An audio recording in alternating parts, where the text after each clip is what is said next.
Estimados amigos, buenas tardes.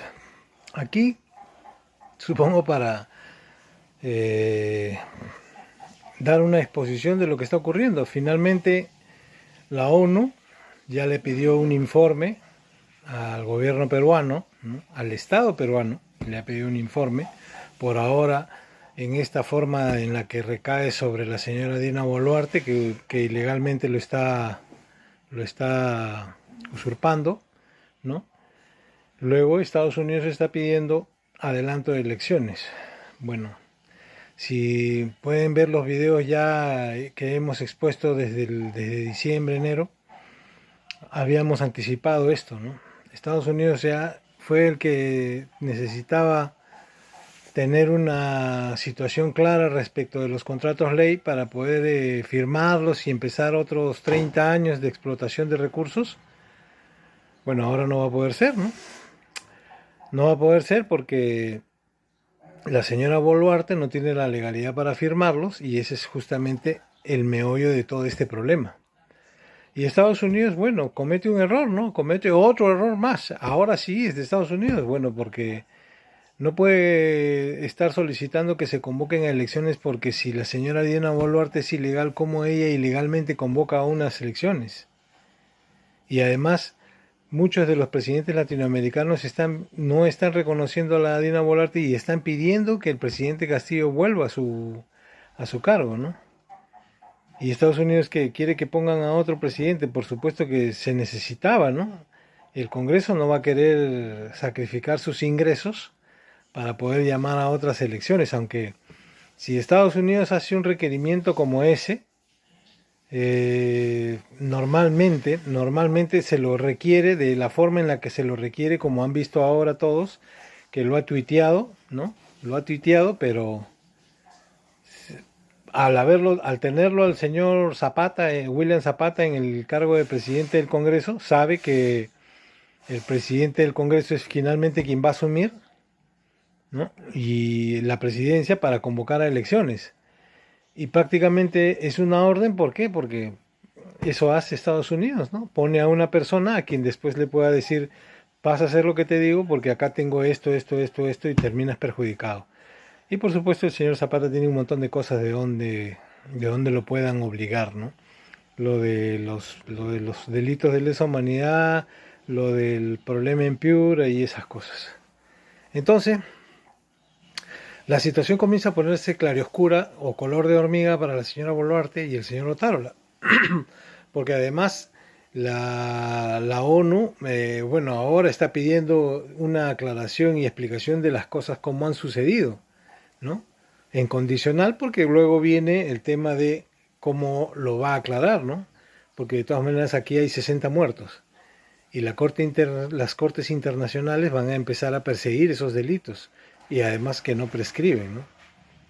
Entonces, la situación gira en torno a un, a un acantilado donde probablemente se queden todos metidos ahí, ¿no? Porque si convocan elecciones, tenemos un presidente, tendríamos dos presidentes, tendríamos una situación que igual, o sea, igual se caería en una situación de ilegalidad, porque Dina Boluarte no puede firmar los contratos porque no tiene legalidad en la función que ha ejercido, porque lo ha usurpado. El presidente del Congreso, lo único que puede hacer si es que pasa a ser presidente de la República, solamente puede convocar elecciones, él tampoco podría firmar nada. Y el nuevo presidente que viene estaría en la misma condición, si es que se convocan elecciones y se elige un nuevo presidente, estaría en la misma situación de ilegalidad, porque acá el problema no es que los 60 muertos o que nuestro país esté en una situación crítica respecto de su democracia, por si acaso, ¿eh? Acá son los contratos ley. Y los contratos ley no tienen asidero legal, no tienen base legal, no tienen certeza legal, ¿no? No tienen estabilidad jurídica. Y si bien entra otro presidente, el que sacaron a Pedro Castillo puede impugnar, puede entablar demanda y también puede anular los contratos, ¿no? Porque acá, por ejemplo, la institución que yo represento hemos presentado una acción de amparo.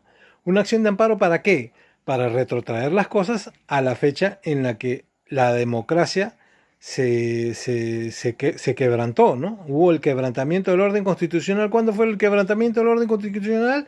El 7 de diciembre a las 11:40. Empezó. Y entonces eso nos puso en una situación de limbo. Pero a los inversionistas no les conviene esa situación de limbo.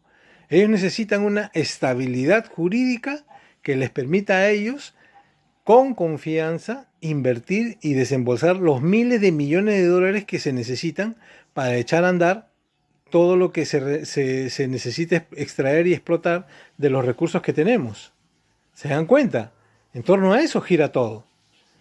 Y además que si se convocan a nuevas elecciones, con todo lo que tenemos ahora en la población que está marchando, que está en las calles, es muy difícil que gane algún candidato de derecha que quiera fingir que no va a firmar los contratos ley, cuando en realidad la única razón de ser de ese próximo candidato va a ser firmar los contratos ley. Y entonces, ¿esa situación a qué nos expone? ¿O contra qué nos confronta? Nos confronta con el hecho de que acá el próximo candidato que entre lo van a hacer ganar. Porque acá de lo que se trata es esos contratos ley que necesitan estabilidad jurídica para ser extendidos 30 años más. Y entonces necesitan esa estabilidad jurídica, pero con un nuevo presidente, el señor Castillo puede impugnarlo todo también. Entonces estamos aquí, todo esto está amarrado. Todo esto es un acertijo encerrado en un enigma y envuelto en una adivinanza. Estamos en ese problema. Estados Unidos sabe que está en ese problema. Y una campaña tendría que ser una campaña de 10 años para que a la gente se le olvide que acá el punto focal eran los contratos ley. Y entonces, ¿qué quiere decir eso? Quiere decir que las elecciones no van a ser transparentes ni limpias. Acá, no importa cuántos candidatos se presenten, va a ganar aquel que ni siquiera diga que va a firmar los contratos ley. Va a ganar aquel que Estados Unidos designe quién va a ser el candidato. Porque va a tener solamente esa tarea. Y después ya puede jugar a gobernar un país como el Perú, ¿no? En todas las otras cosas que a nadie le importa, que al mundo menos le importa, y a Estados Unidos menos. Acá se trata de los contratos ley. Si se llevan a cabo elecciones, va a haber un candidato de Estados Unidos que es el que va a ganar. Porque a voto y a propuesta, imposible que gane alguien de derecha. Porque ahorita estamos viviendo esa coyuntura y el pueblo no va a perder de vista esa elección si es que se llegara a dar. ¿Entienden? Y la única solución que queda aquí es restablecer el orden constitucional, ¿no? Y el Estado de Derecho, liberando a Pedro Castillo, que vuelva al poder y que termine su gestión. Después de todo, hasta el 2026 son casi 30 o 40%, no creo que sean 40%, 30% los contratos que se tienen que renovar.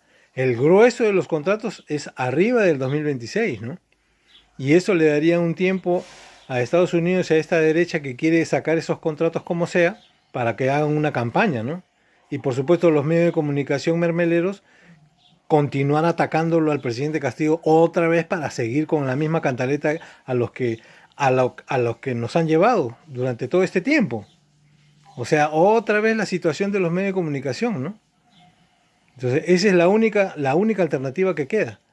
Pero finalmente, la razón de ser de estas exposiciones que hago no es para que la gente crea que esas son las soluciones, sino para que empiecen a hacer un análisis estratégico de cuál es la coyuntura y hacia dónde camina todo esto, ¿no? Eso era lo que quería, el alcance que quería darles. Los espero en la noche en el live, donde estaremos desmenuzando mejor todos estos temas. Les agradezco mucho. Buenas noches.